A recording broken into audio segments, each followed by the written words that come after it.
it's Stephanie Chang, State Senator from Michigan.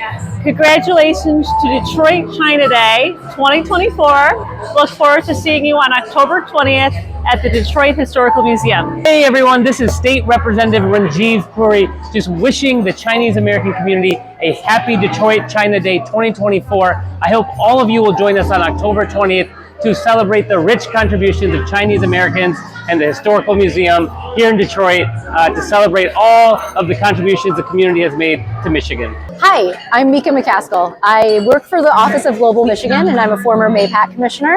I just wanted to say congratulations on Detroit China Day 2024. This is going to be amazing. I hope to see all of you there October 20th at the Detroit Historical Museum. And it's going to be so much fun. Thank you and congratulations again. Hi, my name is Dr. Connie Tingsing-Gattus, Associate Vice President for Student Life at the University of Michigan.